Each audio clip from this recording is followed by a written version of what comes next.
for Sal Says What. I'm still in my living room, which means we are still not set up yet at Funny Books Comics and Stuff in Lake Hiawatha, New Jersey. It's our comic book store. It's where we shoot all the Sal Says What's and back issues.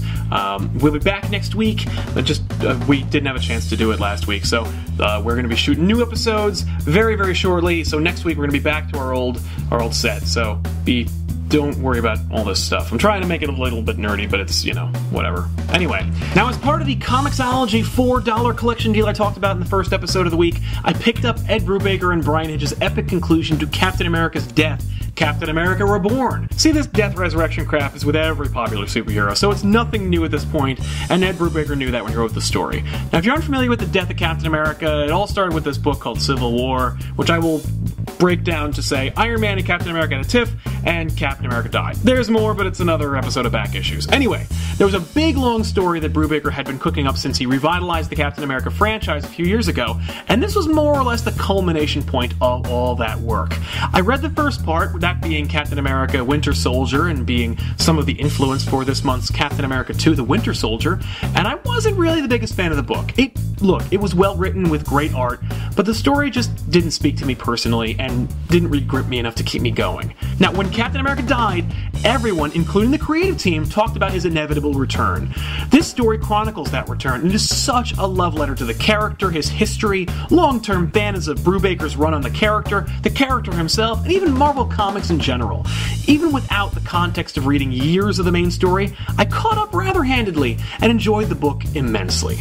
Now, first off, the writing is just sharp and authentic and just plain fantastic. Brubaker nails his Captain America and creates a really iconic supporting cast for that character, such that the main character doesn't even need to be there for the most part. Now, I should say those elements all serve the greater purpose of telling a damn fine Captain America story, something that I never really thought existed. I grew up with the idea that Captain America led the Avengers and sold boring comic books. I always assumed, honestly, that the A on his head stood for Avengers because I thought there were so many American redundancies in the costume. It was silly for it to stand for America. Now, obviously it was proven wrong, but whatever. Anyway, in some ways, I wasn't wrong that most of those books were kind of boring, but it was a narrow viewpoint to be sure. This book was anything but boring and includes a rogues gallery of interesting, classical Marvel villains and used classic Marvel tropes, sets, and plot devices that an old-school Marvelite like me would instantly recognize and accept. The journey of Steve Rogers through his life in what could easily be a complicated, convoluted, annoying premise feels fun and whimsical, even though the character, his life, and his quest are all really well grounded in reality, as much as you can anyway. The villains are larger than life, and the story services that concept really very well. Now look, the art is the co-star of this title, as Bryan Hitch and Bruce Geiss's pencils convey a story that unfolds realistically while still entertaining me. Unsung hero Paul Mounts uses a subdued color palette that I've become instantly familiar with on this title, and it helps to really highlight those explosive moments even more so. Kudos to all those artists for bringing such an amazing story to life. Now, while the story is cemented in a long past period of continuity by Marvel standards, it's easy to jump on and fun to remember those pieces of Marvel's recent history, like Norman Osborn in charge of Hammer, or whatever that stood for. For $4, you can't go wrong revisiting this epic in Captain America's recent history.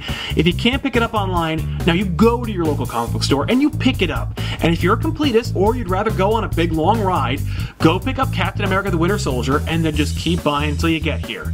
It's a rewarding experience as I understand it, so it's worth the pickup. Thank you so much for watching the show, everybody. Now, as you can tell, I'm not at Funny Books Comics and Stuff in Lake Hiawatha, New Jersey just yet, but next week we'll be resuming the episodes at that location. But you can visit funnyrama.com for even more info on that great store. You can also click the like button and subscribe to the channel if you're a fan of the show, and stop by littlehouseonline.com for even more stuff that we do. And please, don't forget to check out the channel on Thursday for an all-new back issues with myself, Ben, and Ethan from the site, as we discuss some long-lost treasure from my personal long box. Thanks a lot for watching.